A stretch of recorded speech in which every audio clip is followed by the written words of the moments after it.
America's drunk. Girl, she is in danger. And America's been drunk for a long time.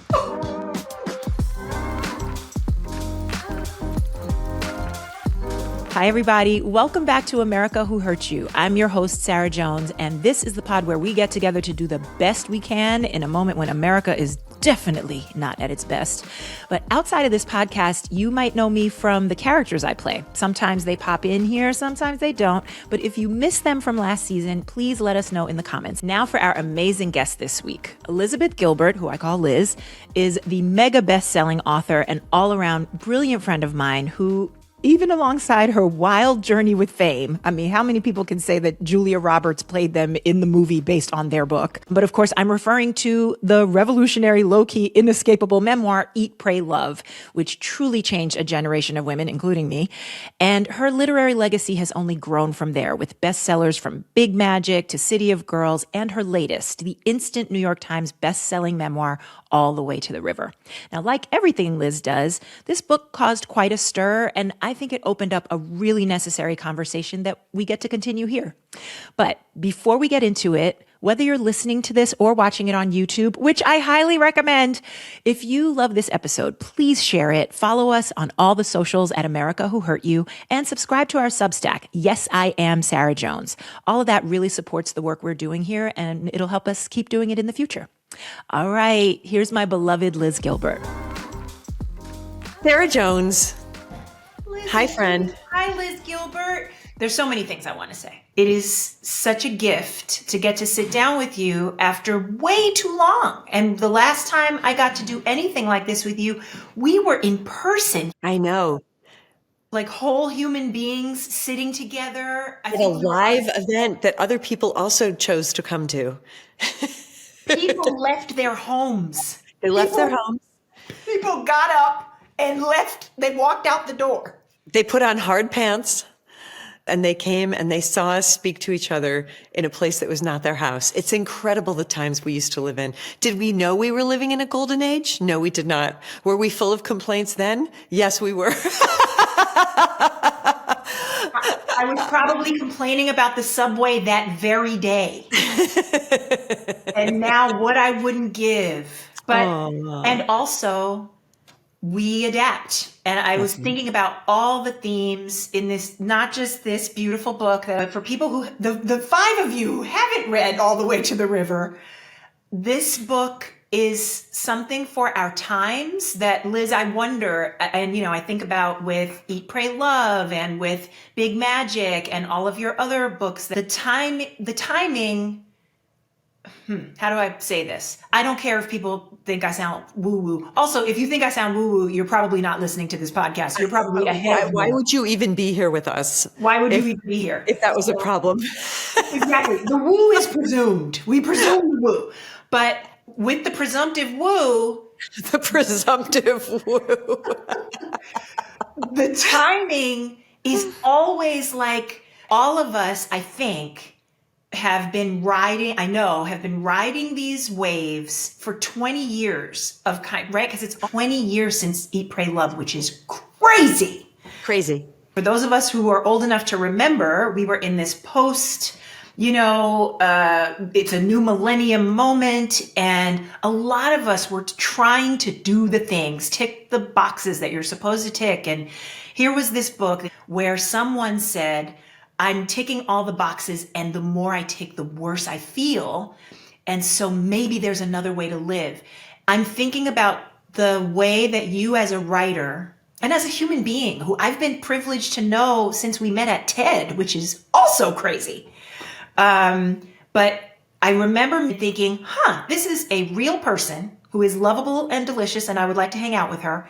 But also she has really like ideas that ground me as a person in time. As I thought about like America Who Hurt You, what heals us is talking about all of it and the beautiful mess and the lovable mess. Don't hide it. When we try to hide it and cover it, that's when we get into trouble. But I feel like when people read this book, there are metaphors for who we could be as a country that we really need right now.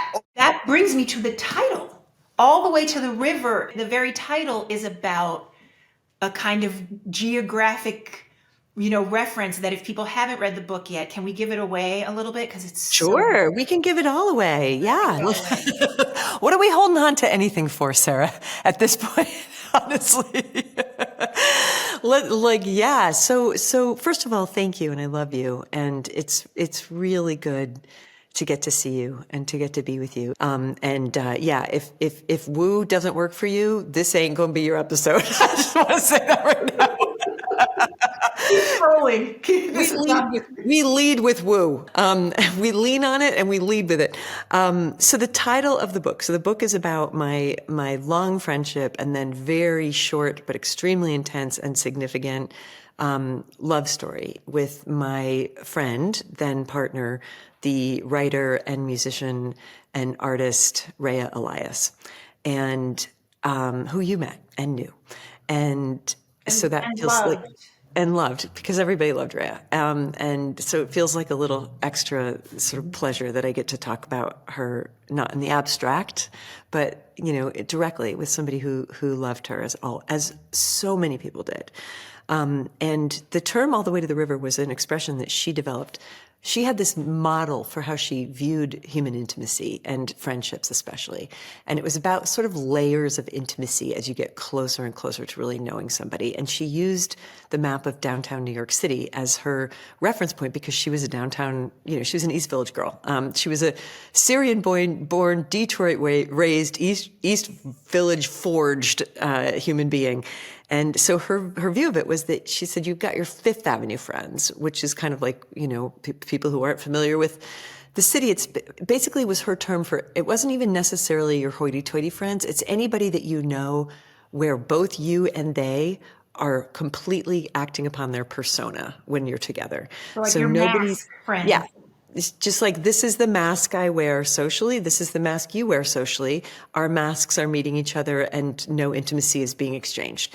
And then she said, but as you go farther east, so eastward to her was sort of what she considered to be the road of intimacy. As you head further east, you get to Fourth Avenue and Third Avenue. And then you have friends who are like your people who are like your neighbors or your coworkers. And yeah, there's a lot of social construct, but also some of that has broken down because of time spent together and you know them a little bit better and there's a little bit more true humanity.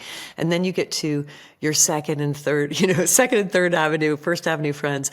And those people are like people you went to college with, people you've known for the people who came to your wedding, people who you maybe even started a business with. Like there's much more levels of intimacy, people that you work with at a more intimate level. But she goes, not till you get to your avenue, like your Alphabet City friends, your ABCD friends, do you start to experience true intimacy. These are the people who know you. These are the people who drove you to rehab. These are the people whose couch you slept on when you were going through your divorce. This is the person you call when you're on the other side of the world having a panic attack in an airport. These are the people who know your secrets.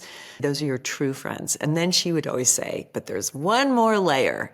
Like if you can find even just one person in your life who will go all the way to the river with you, all the way to the East River with you, then there's no barriers left. There's no boundaries left. You know everything about them. They know everything about you. There's no fronting anymore. It's just pure intimacy. And she used to say to me, you're my all the way to the river friend. And I proudly was. I mean, it was a badge of honor for me to be Rhea's all the way to the river friend. Yes.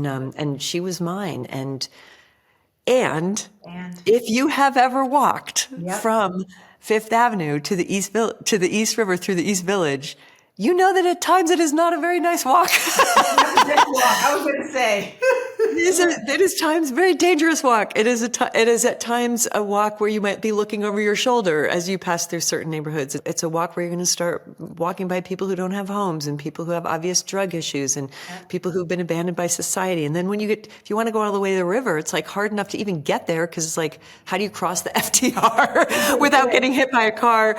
You've got to find these overpasses and they're covered with graffiti and dog shit. And then when you get to the river is it's the East River, it's I'm like, gonna say, you kind of don't want to go in. kind of don't want to go in the river, it's pollution and it's dangerous tides and it's not even, turns out it's not even a river. It's an estuary. It's like what you thought it was. We have to let people read that part. That part is one of my favorite moments in the book. It's so early, but I'm like, this book is going to blow my mind for the rest of it because not knowing. I grew up, come on, I went to school on the East River.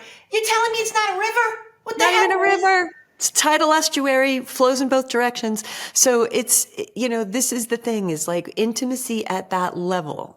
Yes. It is a great honor to be somebody's all the way to the river relationship. It's also like you're going to see some stuff on that journey that's going to shock you. They're going to see some stuff in you that's going to shock them. To be stripped that bare before somebody at the level of the heart means that all of the fantasy and the illusions are going to be gone. And what you're going to be left with is the real complicated, messy truth of what a human being can be. And that's what this book is about. Because when Rhea started her journey toward death, she was diagnosed with pancreatic and liver cancer in 2016 and told that she had 6 months to live, which is when I had to admit that I was in love with her and I left my marriage to be with her and to be her caregiver and partner. But she started calling her death the river. And she said, I want you to walk with me all the way to the river. And I did, but I almost didn't survive that walk because there were a bunch of twists and turns that happened in that story. So it's a love story, but it's also like, it's a messy story because we're messy. Yes. We're all messy. We are, but that's where, this is for me the thing. And to have witnessed some of this, remembering, I remember texting and asking about this, or, I remember seeing Rhea, a last time. Like so it's a very intimate thing for me to read it as a person, but for people who didn't know Rhea and who don't know you personally, I feel like it's not just a love story and a self-love story. It's about loving the mess, which we're not taught to do in a society like ours. And again, to bring back the through line of your body of work, loving the mess of who we are, like, saying to people, I'm on my bathroom floor, or, this is what my creative process really looks like. You see the shiny interviews, you don't see me wrestling with fear. That kind of generosity is why I wanted to talk to you. It's why I always like to talk to you. But I'm thinking about, especially in these times, I think about Rhea and how, as you mentioned, this is a Syrian punk rock lesbian. This woman was bringing intersectionality that we weren't talking about, or meant some of us were, but certainly not in a mainstream way. You've toured all over the country, getting people off their couches to come out and be together. It's community in a time when our country, oh my God. You just reminded me of a story that I had forgotten about Rhea. When she was living in that apartment in Chelsea, she was living in this little walk-up apartment in Chelsea after her divorce, kind of restarting her life the way so many of us do. And there was a family who was living in the floor below her who were Iraqi immigrants. Mm-hmm. And she was living, one woman in a small studio. They were living 5 people in a small studio. And they would pass in the hallways. And one day, Rhea was talking to the little girl, and she was speaking in Arabic to her. And Rhea had moved to Detroit when she was 6 years old, and her Arabic was rusty, but it was, she had enough of it to be able to say something to the little kid. And it was the first time the mother realized that the mother had seen Rhea as American. She's a recent immigrant, and, suddenly it's like, there's this reframe. I thought this person was a white American, but this person is a Middle Eastern woman like me. In some level, Rhea was. On the other hand, as you said, she was like a total punk, and she was a dyke, and she was like, our lives are not really that similar, but like, yes, I speak Arabic and you speak Arabic. They started speaking, and Rhea said, I grew up in Syria, in Aleppo, and, a city that had recently at that point just been totally destroyed, and this woman's life had also been destroyed, and they're having this really warm moment, and Rhea's background, religious background, was Syrian Orthodox Christian. But this woman, when she realized that she was Arabic, assumed that she was Muslim, and said to her, after they were having this really beautiful conversation, and then the women said to her, "Are you Sunni or Shiite?" And Rhea she didn't say, "No, I'm a Christian who doesn't practice Christianity." She put her hands on her shoulders and she said to her in Arabic, "Do you really want to bring that here? Wow. Like, you just left that. Wow. Do you really want to bring that here?" And the woman just caught herself and said, "No, I don't want to know." And Rhea said, "Yeah, let's just be neighbors. Let's just be neighbors." And that was 15 years ago. And I think, oh, it's here now. It's like, do we really want to bring this here? Yes. Do we really want to do this? Do we really want to do civil war, you guys? Do we really want Yes, and like the way we get pitted against each other, right? Yeah. The way we suddenly are no longer human beings on an elevator or talking to a little girl. Instead, it's like, which side are you on? Am I safe? Are you safe? It just turns us into, alien. I mean, my God, that word. It turns us into something we aren't. So it's an imposition from whoever, whatever government. I mean, I'm thinking about that woman coming here and being 5 in a studio and whatever she must have survived. And as you said, like in her own way, Rhea, I love the mixture of identity. That's kind of my whole story. I love the way in the book you show these facets of Rhea that people wouldn't know. The people wouldn't automatically look at her and even know what race she was, right? Or whatever. And race is a construct. Oh my God, Liz, I'm down the rabbit hole. But my point is the story of this human being who I think could only happen in America. That's kind of the wild part. And in some ways, you too, and me too. We can only happen here in the ways that we have and find each other and careen into each other. And I guess I'm thinking, are we gonna lose that? Like, is America, are we gonna have more Rheas? Are we gonna have more Liz's who can meet Rheas and Sarahs who can hang with Liz and Rhea at a time when it feels like we're all, instead of saying, hey, do we wanna bring this here? Everybody's like, bring it! Blah! It does feel like America is in its own all the way to the river moment right now. Like, are we gonna make it? And even if we do, have we polluted our estuary to the point where it can't come back? After the break, Liz shares some ideas of her own about how the country is crashing out and kind of needs a breathalyzer. We're back with my girl, Liz Gilbert, and up next, she's sharing how, just like people with addictions and abuse issues sometimes need interventions, so does America right now. I was doing an on-stage conversation in Canada, and the woman who was interviewing me was Native Canadian, and we were talking about these troubled times and these United States, and you were asking earlier about where this book sort of intersects with this moment in history, and where I think it does is that America's drunk. Girl, she is in danger. And America's been drunk for a long time. America's been drunk and disorderly and violent for a long, long, long time. And Dad's drunk. Dad's real drunk at the wheel. Like a lot of the dads that have been at the wheel of America have been real drunk. Real drunk. Real drunk, real drunk on power, real drunk on violence, real drunk on ego. And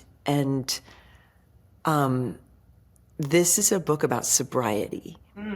And I think the thing that I find fascinating about the journey of sobriety, particularly within the realm of the 12-step universe, is that it asks you to do all the things that America needs to do. It asks you to say, I'm out of control, my life has become unmanageable. It asks you to think that perhaps a power greater than us, and as Americans, typically we're taught that there is no power greater than us, that perhaps a power greater than us might be able to restore us to sanity. It asks us to have the humility to turn our lives and our will over to a power greater than ourselves, whatever that could mean here. It asks you to take a complete and fearless moral inventory of yourself, which America hasn't done. Hasn't done. And anytime anybody suggests that perhaps America might want to take a complete and fearless moral inventory of itself, it reacts in the rage that a drunk does by getting drunker. By being like, oh, we're going to take away more of your rights for saying that. Like, how dare you ask for a moral inventory from us? We're going to double down, we're going to take away more of your privileges, right? And it asks you to make amends, honest amends for where you've caused harm. And then it asks you to spend the rest of your life seeing who you can be of service to. Like, this is what the country needs as a nation, and I obviously don't know how to make the country do that as a nation, but I do know how to start with me. Well, you're the power of example, right, in this book. Now, I want to say, for people who aren't familiar with the 12-step world, or when they hear it, they think cult or this or that or whatever, or I can tell you, I know people who they hear the word sobriety and they're like, how nice for you. That sounds lovely. Abso-fucking-lutely not. It is wine o'clock all day. It's starting when I wake up. And I don't blame them, right? It's gummy o'clock. It's whatever. This is a very difficult time for people to be navigating. So I want to just say. It's Tinder o'clock. It's gambling app o'clock. It's for me, it's food o'clock. I mean, it's Instagram o'clock. It's cigarette, everything. Yes. We can use it. I mean, my God, it's phone o'clock. It's like the scrolling. So I want to say with love, of course I'm like this. Of course I turn to, cookie therapy as needed or whatever. And I guess what I want to kind of pull out of this is you are so fearless about, talking about this 12-step way of life that you found. How do you navigate what you hold close and how you, kind of navigate a world that can be, oh, you're going to be spiritual, you're going to be sober, you're a whatever, something's wrong with you. First of all, how do we even define sober? And I like the way you use it because it's almost a synonym for truth or truthful or, honest or self-aware. Yeah. I mean, I think of sobriety as recovered sobriety, right? Which is not the same thing as not drinking. Well, explain that. Because I know I'm sure there are people who are like, well, I don't drink. Right. So so I in my life, I see a difference between abstinence or sobriety and recovery. Because recovery is a spiritual process in which you are restoring the ecosystem of your spirit and your soul. And you're restoring as many relationships as you can heal.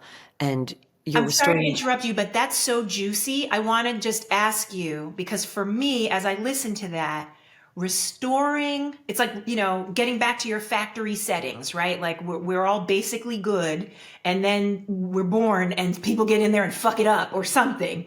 I have been looking at my life, and part of the reason for this pod is I've realized how much my childhood is where all of that stuff really started. No shade to my family. They got what they got. Somebody kind of tinkered with them and messed them up a little bit. They're lovely people, but messy.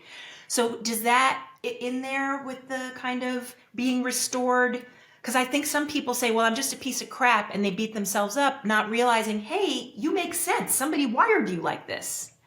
Yeah, and the metaphor that I love that works for me, and please, I always try to preface every single thing I say with like anything that you ever hear me say, whether it is on the Sarah Jones's America Who Hurt You podcast, or whether it is out there in the world, or whether you're seeing it, like anything you ever hear me say that does not resonate with your own truth, please throw it in the nearest garbage can. Please take it to the river, chuck it into the river. Like, this is my own lived experience. This does not have to be anybody else's lived experience. But how I have come to view the journey of my life, what works for me as an operating system is this concept of Earth School, which I talk about a lot, and a lot of people talk about a lot. And generally speaking, it's this, I think, kind of beautiful idea that you decided to come here, Like you decided to come here to this planet. You decided as an infinite, eternal spirit and soul that had no limits to come and cram yourself into the limitations of incarnation, to cram yourself into the limitations of identity, and to be born into the suit of one of these great apes, like, which is what we are. Like we're just these primates, right? We're going to stuff consciousness and a limitless human soul into a primate's costume. And you chose to come to this planet, which is inarguably a really interesting place. Like objectively, no matter what else we cannot agree on about life and about the earth, I think we can agree that it's a really objectively interesting planet, that something objectively interesting is going on here. Like you can look, they have been looking very hard all over the universe for something like this and have not found it, right? So like something very special is going on here. And I like to think that this is this accredited Academy of Souls where you come to have experiences that you cannot have unless you incarnate. And you cannot, and growth experiences and educational experiences and sensations and heartbreak and suffering and joy and art and loss and gain and dynamic and the feeling of mortality. Like I feel like sometimes God is hiding in us, practicing pretending to be mortal to see what that would feel like. Like, oh my God, you've got a short amount of time, like, and you come here to practice all this stuff because there's certain growth experiences that you can't have any other way. And listen, if only I grew as much from the positive and pleasurable experiences of my life as I do from the painful and disastrous ones. But like, if you really want to have an accelerated advanced curriculum, like throw in a lot of trauma and throw in a lot of suffering, because you can either evolve slowly and comfortably, or you can evolve quickly and uncomfortably. And I feel like a lot of us signed up for give me the fast, uncomfortable version, which is like, we're going to hit you with a lot, but you're going to have this opportunity for ascension that is unrivaled. And so that takes the childhood trauma that I had, the childhood trauma that you had, and it makes it really interesting compost for like forging you, not in the way of like your suffering makes you tougher, quite the opposite. Like my suffering took all my skin off until toughness was no longer an option and vulnerability was the only option. And then suddenly I can see my real burnished soul in there, like behind all of that. And it also, like the Earth School model works for me because it really absolves everybody of blame. Like it really does, which it's like when you said no shade to my parents, like no shade to mine either, or no shade to my abusers, no shade to it's like I have a friend, my friend Barb Morrison, the music producer, talks about this and discusses it as, they call it greetings from the boardroom, which is like before we were all born, we all were in this boardroom together and we were like, okay, here's what I want to do in the next life. Here's what I want to advance to. But for that to work, I'm going to need an alcoholic parent. And somebody raised their hand and was like, I'll do it. I was like, fuck, it's going to suck for me. It's going to be a shitty incarnation, but I will be your alcoholic parent. Cool. And I'm going to need a partner who doesn't see me. If I'm going to need to learn how to love myself and see myself and revere myself, I'm going to have a whole bunch of partners in a row who neglect, abuse, and abandon and betray me, so that I can just learn that that's not where you find that. So do we have any volunteers to show up and be like these garbage people who I'm going to date? And they're like, I'll do it, and it's like, this is this generous offering. Like, I'm going to come here and teach you. I'm here to teach you. And that actually turns the experience of life in the world into something that feels less frightening to me and more kind of amazing and fascinating. Now, of course, I have no way to prove this is true, but you get to choose, the world is what you say it is. So you get to choose whatever perspective works for you. And that perspective works for me. And it doesn't mean sticking around to be abused by your abusers, because the Earth School lesson that you might have come for is to learn how to set a boundary, is to learn how to walk away, is to, as the great Andrea Gibson said, sometimes I love myself looks like GOODBYE, goodbye, like sometimes that's the lesson. Like maybe I came here to this planet to learn how to not be a people pleaser this time, in this lifetime. And so I'm going to have to be surrounded by a lot of people who are going to demand that I please them and threaten me that if I don't please them, they're going to leave. And I'm going to have to navigate that and decide, do I continue to be pleasing or do I go? So that makes this thing into an adventure. And, I like an adventure. I like an adventure better. I like an adventure story better than I like a story of suffering for useless suffering for no reason. And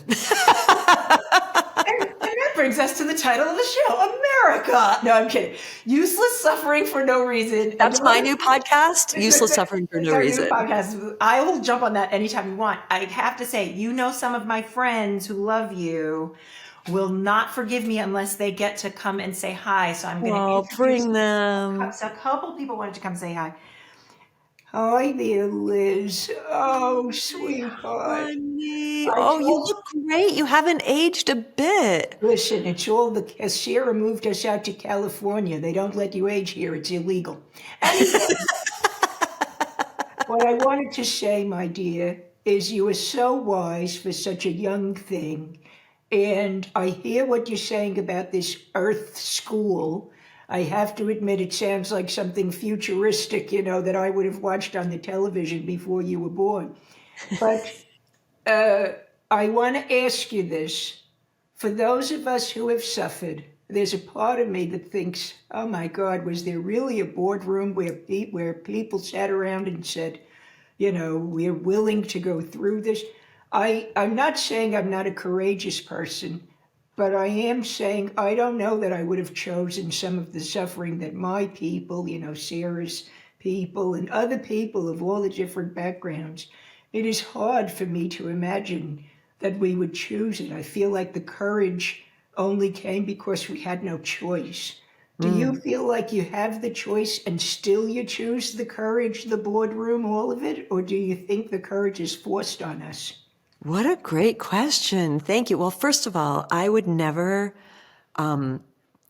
put the Earth School model on somebody who is suffering. And because that's just called, in what my people, that's what we call being an asshole. So I would never look at somebody who's in extreme horrific suffering and be like, interesting curriculum you chose here. And, that's what we call real dick move, right? So no, I would not, so this is the lens through which I see my own suffering, because it helps me to get curious about it rather than being trapped in trauma is to be trapped in time and space and be unable to leave. And so the curiosity that I get about what if I had designed the video game this way, why might I have designed the video game this way? And how can I show up at this in this thing that I appear to have no control over? Where can I show up as compassion? Who can I assist who's also suffering near me? How can I, these are the kind of questions that I like to ask, but I would never impose that upon anybody.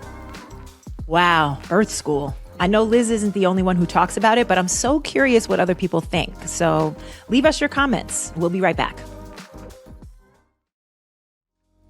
We're back with the one and only Liz Gilbert, who always gives me life. But up next, she's talking about the inspiration she's been finding in death or near-death experiences. I've gone down a big rabbit hole recently of being quite obsessed with near-death experiences. And actually, every time I am lucky enough to go under anesthesia, which is the only time I get to do drugs anymore. The only time I get to relax. The only time I get to do drugs is that colonoscopy every few years. I'm always like, God, can I have a near-death experience? And God's always like, you're such an idiot. And I'm like, but they seem so interesting. So I don't know how much experience you have with hearing about people's near-death experiences, but so a near-death experience is what the term is for when somebody is clinically dead. No brain wave, no brain activity, no heart activity. And then there's some sort of a resurrection and they come back from that through CPR or through, and when they come back, people who have had these report the same thing. So these are people who essentially like crossed, speaking of the river, they crossed the river over to death, and they had these experiences and they came back. So I went on this bender this year. I was just listening to like hundreds of these, reading about hundreds of these and there's a new book, and I can't remember who wrote it, but there's a new book where somebody has studied like thousands of people who have had near-death experiences, and not just contemporaries, but like reports from ancient Egypt of somebody who had had a near-death, who had died and come back. He had drowned and then he breathed again, and he said that this is what he saw. And it's the same essentially, over time. it happens it's been happening forever. It's happening a lot more now because medical care is such that we can pull people back out of death, right? Which is something that didn't used to happen very much and now happens like on the reg. So there's like now more near-death experiences than people can even gather and report. But there seems to be this pattern of like there's like 5 things that people report, and it doesn't matter what their background is, what their religion is, like what their age is. Children will report this, like people all over the world. So it's like you've heard of the white light experience, but like the very first thing they tend to report, and not everybody has each piece of this, but a lot of people have every single piece of this, is that they report that they come out of their body and they're looking down at their body and they're seeing themselves from above. They're seeing themselves on the operating table. They're seeing themselves crushed in the car on the side of the road. They're seeing the paramedics doing CPR on them. They're seeing their relatives weeping. And they have this weird sense of detachment because they're like, why are you crying about that thing? Like, why, like that, I'm right here and I'm totally fine. In fact, I've never felt better.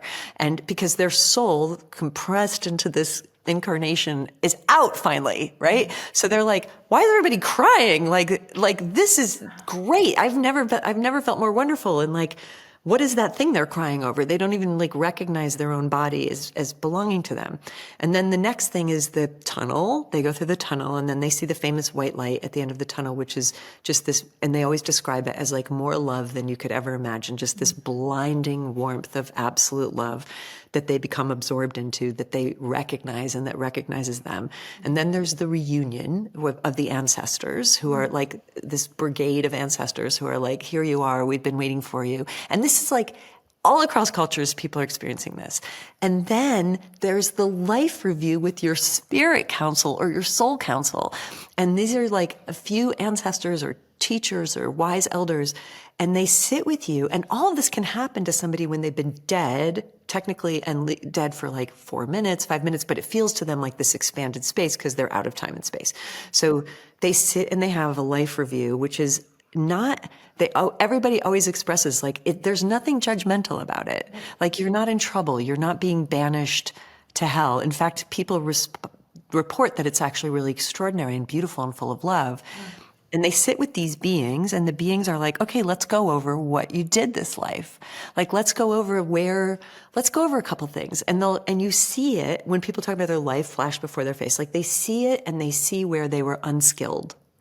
You know, that's usually what it is, where it's not like where you were sinful, but they see where it's like, ooh, and they actually have this experience where you feel what your impact was on other people, and where you did harm, you can feel how you harmed them because you're in this space where everything is one. And so you're experiencing physiologically, ooh, that was a harmful thing that I did, and now I feel that in myself because I did that. Without like, I'm a bad person or I'm a piece of shit. It's not I'm bad. Right. It's not I'm bad or I'm going to be punished. And at that point, this is speaking to the question, do we choose to come here? Right? And it's very clear that you chose to come. It's very clear that all of this stuff was sort of the design. And then you have a choice to come back. Woo! Do you want to go back and reincarnate back into the body, or do you want to come here? And they're never forced to go back. Like that's what every single person reports, is like they had a choice. Like it's like you can come here and meld into love, or you can go back and try to do a redo. And most people, when they come back from a near-death experience, come back absolutely transformed. Like a lot of people are like, oh, I can't eat meat anymore. Like, I just can't, like, I can't, there's no way I can, you know, or like, I can't be abusive in this way that I was. I can't, actually my neighbor right across the street, the incredible Toothless Roy, who's like so amazing. He's like this incredible guy who looks like Willie Nelson. And the first time I met him, he had a T-shirt on that said, There will be no warning shots fired due to the rising cost of ammunition. And he is one of my favorite people in the entire world. He had a near-death experience, and when he came back, he used to be a hunter. And every time he talks about his near-death experience, he starts crying. And he's like, I can't kill an animal. Like, I can't, after that, I can't kill an animal. I can't. I like saw the pain that was inflicted, and I can't do it. And so something very interesting is going on here, you know? And again, while I would never say to somebody who was in suffering, you know, why'd you choose this? Why did you bring this upon yourself? I will say to myself when I'm in suffering, and not in a punishing way, why did you bring this upon yourself? But what is this class we signed up for? Yeah. What is this class called I just got cheated on? What is this class called the love of your life is going to die? Yeah. What is this class called I'm an addict that I signed up for? Yeah. And how can I move through this curriculum and advance? Yes. Like, what am I here to learn instead of, and God, I got chills and tears thinking about when you come back, like to choose. That's what brought me to tears, is like to say, I'm going to go back and have a redo. And what, you know, we've seen themes in writing and in film and wherever, where somebody comes back and they're transformed. What if we get to do that without having to have the near death? That's what the 12-step process is, I realized, is that is essentially a life review. When you do the 4th step and you do the complete and fearless moral inventory and you look at all your behavior, your whole life, and you see what you did, not what was done to you, but what you did, right? Like, where were you dishonest? Where were you resentful? Where were you self-pitying? Where were you, right? And then you get a chance to do a redo. And the amends process to me has been the most spiritual and holy part of the 12-step, because I'm in 12-step recovery for sex and love addiction. So when I had to make amends to people, I had to make amends to people who I literally fucked over. You know what I mean? Like, literal fuck over. Literally. You know what I mean? Like, people who I literally used, people who I did terrible things in my sex and love addiction to other people. P.S. You're not alone, right? Like, look at the country. Like, I'm look at our entire government. I did terrible things. I did terrible things, you know, and to have to get to go back, find those people, right? And have a moment with them. And I have had some absolutely fucking incredible miracles around the amends. Like, I had people, I put everyone on my list, and it was like some of those people, I didn't even know where to find them. I didn't even know their last names. Like, I didn't know anything. I was like, what happened to that person? And there was one guy on my list from who I cheated on when I was 16. So not you go all the way back that far. Not a skilled. Listen, I want to do this. Like, I'm doing this life review while I'm still alive. Yeah. You know, I'm like, I know his first name and I remembered him, but I don't have any idea where to find him to make this amends. And my sponsor was like, don't worry, if God wants you to, God will find a way. And I'm like, God can't find a way for me to find, I'm just going to call him Danny. God can't find a way for me to find Danny from 1985. Right? You're like, that's not God, that's Facebook. And right? You know, like, I don't even know where he lives. I don't even know what his last name was then, you know, like walking down the street 2 weeks later, I hear a voice. A woman says, Liz, and I'm like, hey, I recognize her. She and I used to work at the same summer camp in 1985 where this guy was.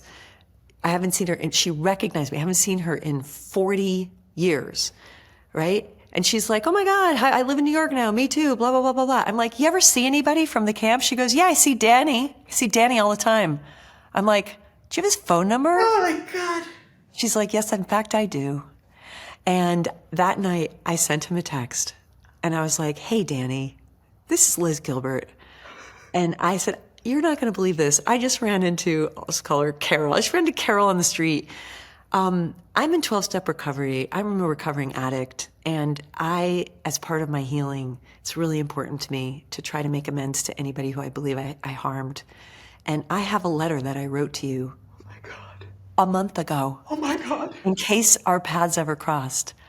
And would you be willing to receive it? And he was like, you don't owe me any amends. He's like, we were 15. We were 16 years old. I was like, and he's like, but you know what? I'm also an addict. And I also have been in recovery, and I know how important this process is, and I'm very happy to receive your amends. I send him the amends, and he writes me back this letter. And what I said was like, you were always so kind and good to me, and the way I treated you was not kind or good. And you deserved better than that, even as a kid, especially as a kid. And I'm really sorry for the harm that I caused to a young man who was like just beginning his life. And he wrote back, he said, I have nothing but love for both of those kids. Both of those kids that summer. And that to me, when I have those moments, and I've had a bunch of them in my amends, I feel like we're already in heaven. We're already in heaven, and we're looking back and we're loving our younger versions of ourselves in that repair. And the beautiful thing about that repair is like, he and I don't have to do that again next lifetime. We closed the karmic loop. He's like, I love my wife. I'm so happy with the way my life has gone. I'm happy for you that you found success. I'm like, I'm happy for you too. And like that karmic loop is closed. You both get to leave the boardroom. We don't have to do it again. I'll be the asshole. Can I say what this is bringing up for me that is so wild? It's multiple threads, but the 15-year-old, both of yous, right?